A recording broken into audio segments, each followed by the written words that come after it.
Yo, what up? Welcome to Mo Boxing No Problem. I'm Jose Ramirez Jr., and we joined today with a special guest. We got pro boxer Dedrick Young Hitter Crocklem. How's it going? Good. Glad to hear, man. Thank you so much for making the time for this interview. Most definitely. I appreciate you for having me on here. Anytime. First question we got for you. It's rather basic. We're gonna take it all the way back. Can you tell us how you got into boxing? It was my uncle, Mark Matthews. He got me into the sport, you know, fighting around school, fighting out, you know, in the streets really. My mom had told my uncle, he wouldn't stop fighting, So she sent me over to his house on a weekend one day, and he asked me, "Would I be stupid enough to get put in jail for fighting? I put my hands registered and do boxing." I was like, "What's boxing?" It's basically a sport where you can't get in trouble for fighting people. So, next morning on a Saturday, he woke me up at 7 o'clock. He took me down to the gym, let us, look at it a little bit. From there on, I went to my mom the next day and I told her I really want to do this. I really want to do this. She said the only way I can do boxing is if I get my reading level up in school. So I read more books week after week. My reading level started going up more, and then next thing you know, I was signed into it. There you go. And now you're 2-0 with two knockouts. So Yes, sir. doing the thing. How did you get the nickname Young Hitter? It's definitely very fitting with the two knockouts. But how do you get that It nickname? was my cousin, Fabian Matthews. We was all juggling around with what names do they want to do for me when I first started before I had my first amateur fight. And we went with a whole bunch of the names, and he just came up with out of nowhere as the Young Hitter, and it stuck from there. And look where he at now with it here. Yeah, definitely, man. It's getting more and more known. So Most very fitting. definitely. I got a comment here from Scarlet Boxing Media says salute to you.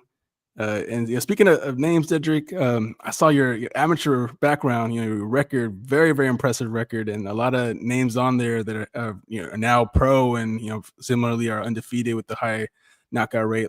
Justin Beloria, Johnny Mansour, Sammy Contreras. The list goes on and on. Out of those names from your amateur days, which fighter kind of sticks out as being kind of your toughest fight in the amateurs? Really my touch fighting amateurs probably I say probably Johnny for sure. Probably Johnny for sure.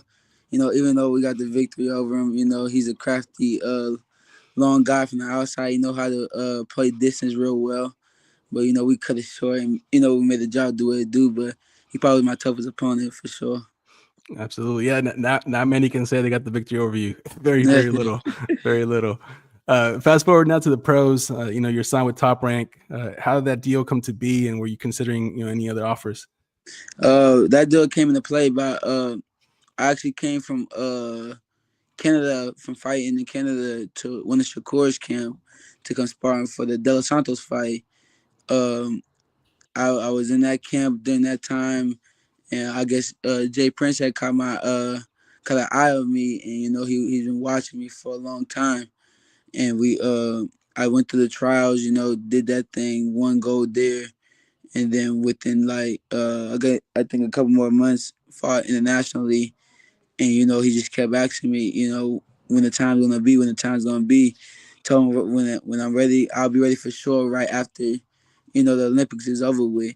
When the Olympics didn't go the way they were supposed to go for me, I announced it, and he reached out right away to me, and he put all these guys in front of me, and he said whichever one, you know, I would like, to go to, then we'll make that move. But he said Top Ranks one of the best businesses out there to grow the fighters and stuff. So that was my move from the get go. I always wanted to sign with Top Rank and be a part of that, you know, um, be a part of the team of them, and the growth of the fighters and stuff like that. So it kind of played out the way I needed to do. Absolutely, yeah. And to your point, Top Rank, one of the top promoters, and they're known for building stars. So great choice signing with them. Yes, I appreciate it. They showed me a lot of love, man. I'm ready to give it right back by getting the title on my name. Absolutely, man. Absolutely. And I want to talk about your pro debut, which was earlier this year in January 2025 in Tacoma, Washington. What were hmm your emotions heading to that fight? Any nerves leading up to that? Nah, I was actually really excited. I lived most of my life up here in Tacoma. We moved from Baton Rouge, Louisiana. I think when I was like 5 or 6 somehow. But this always been a second home to me. I was real excited about it. I had one of my coaches from Team USA text me. Take heed to every moment of it, live every moment up to it. You know what I mean? And from weighing in to going to eat, just to get my hands wrapped, to walk around the back and just hearing people out there. It was such a great experience, especially going out there and getting a knockout. In kind of really my hometown, so in front of my people. So it meant more than enough to me, man. It meant a heck of a lot. Absolutely. Comment here from Skywalker Boxing Media says, top rank picky on who they sign. You must be real good. Laugh out loud. Keep up the good work. Yes, sir. Appreciate it. Yeah, Appreciate it. he is. He's legit. And then coming here from Layla says, salute to Dedrick. Salute. Was definitely.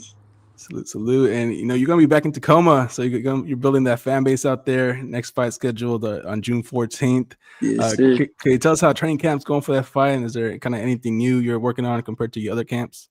Nah, training camps are going real good. We actually just came back from sparring with Shakur prior to this fight. Even though we don't know, which style I'm fighting yet, it was still a good experience to go out there and get some more work with him out over there in Houston. We're just keeping the same schedule, ain't changing nothing. Just tweaking up a little bit of things. Just preparing us for whoever we get the call for. Yeah, that's my next question actually, because I saw on BoxRec your opponent's still, TBA. Well, Yeah. when might you know who you gonna fight? Hopefully by today, if not today, hopefully before this weekend, we should have an opponent for sure. I don't want to let nobody down, by not, putting on a show for them over here. But, you know, things out of my hands right now. But, I'm hoping and praying that I get an opponent this weekend, and then, we can continue on with camp. It's almost a week out, so I'm still excited. I'm still, what I mean. I'm hoping and I'm praying, that they do find me an opponent. They're juggling between names right now, but they by this weekend I should have an opponent for sure. Let's go. And you've been staying real busy. It's gonna be your third fight in 2025. Ideally, how many fights do you want to get this year? So if it was up to me, I'll be fighting every month. I train my tail off, man. I'm always in the gym 7 days a week. I'm training 2, 3 times a day. I'm working real hard, man, because all my wrestling was done in the amateurs. I try to get fights over here, it couldn't happen most of the time, but I'm in a bigger game where I'm ready to be moved as fast as possible. So whatever fights presents itself to me, I'm willing to say yes to them. Absolutely, man. Just stay busy, stay sharp. Most definitely. And then, is there any dream opponents you got in mind for the future? Dream opponents.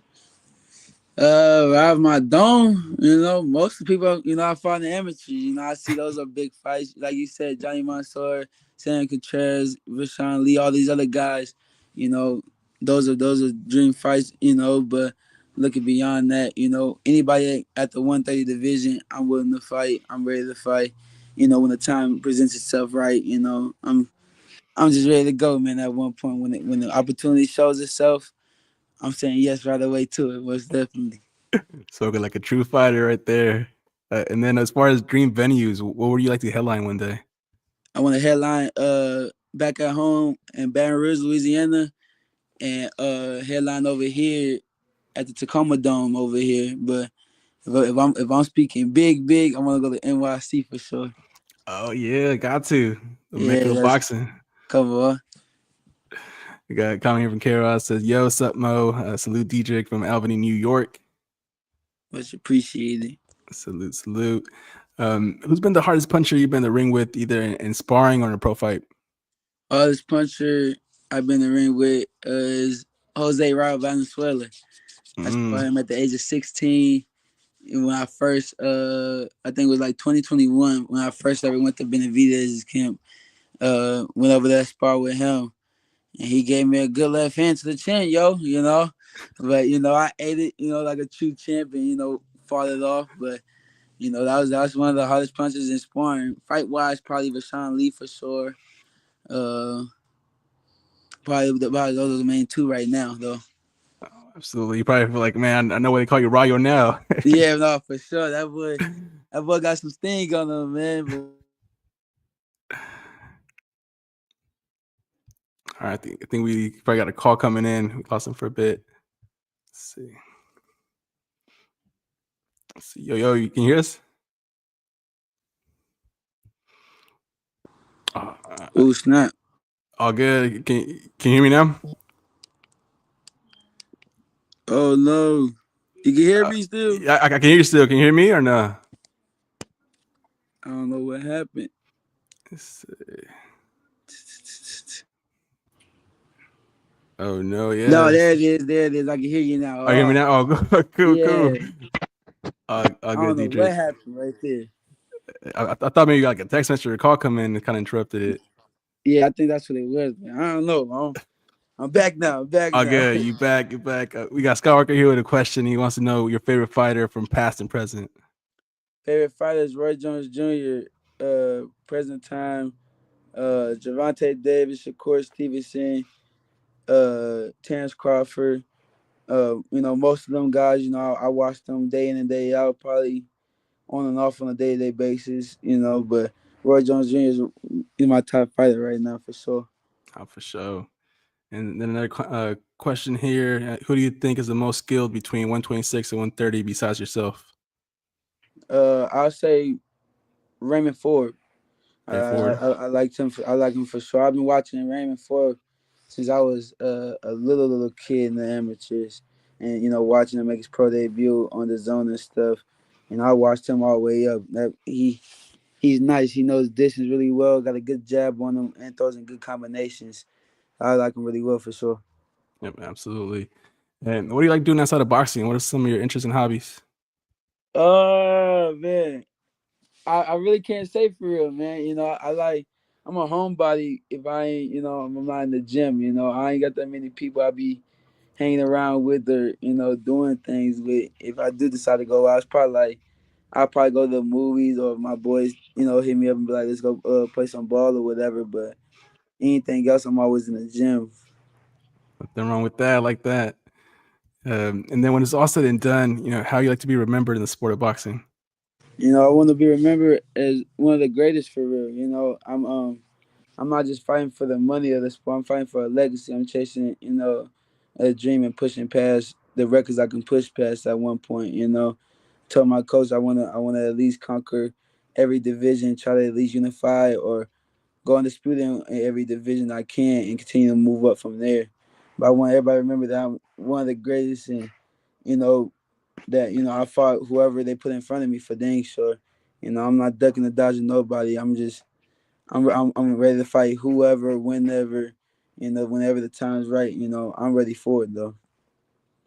Absolutely. And we know boxing, is a grind. You got to love it. You got to really be dedicated to it.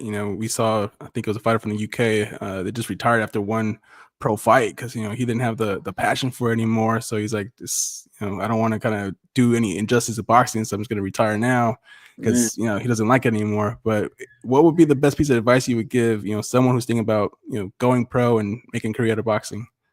You gotta know how bad you want it first. You gotta know how bad you want it.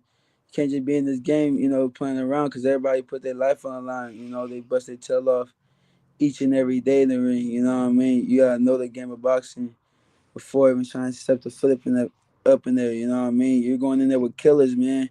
So if you're not willing to make the sacrifice you need to make and do the things you need to do, you don't belong in this sport. But if you're willing to do everything you need to do, follow the footsteps you need to follow and put God first in front of it, then you got a future in this. But you gotta know how bad you want it before anything, though. You know what I mean? You gotta be able to make the sacrifices. Give up time for things, and just to be where you want to be at one point in this boxing sport.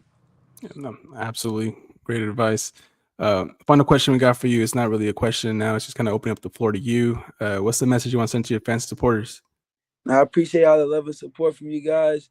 YSD. We here to stay, man. We're ready to go. I'm ready to conquer whatever challenges come our way. You know what I mean? June 14th. Y'all stay ready though. Even though we ain't got an opponent, we're gonna have one real soon. So it's BTA all season, BTA all year. We're ready to go, man. We're fired up. But I appreciate you guys' love and support. But just don't forget the name, Young Kid Dedrick though.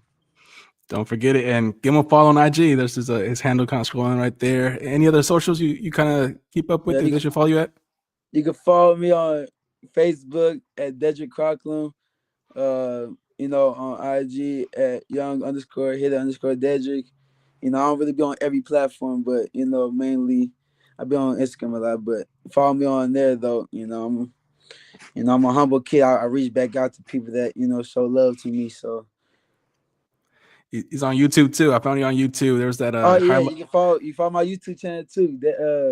Dedrick Crocklem. Go ahead and follow me on there. We're making a lot of content with my boy. We should be have another video coming out sometime this week, and then the file will be posted after next weekend. So y'all follow me on those 3 platforms right now, yo. There you go. Yeah, I discovered you today on YouTube, and I saw that clip of your top rank debut, and that track on it was fire. I was bobbing to that. Yeah, that's my boy Zay right there. That's my boy Zay. That's Shout my out to that's say, man. Shout out to my guy say. right there. Awesome. Well, Dedrick, thank you so much for making the time. It was a great talk some boxing with you and get to know you better. We're definitely gonna be tuning in for your next fight. It's gonna be a show. Yes, sir. Appreciate you guys. Anytime, and you're welcome back anytime. Most Thank you. definitely. Thank you. All right, take care. Bye. Yeah.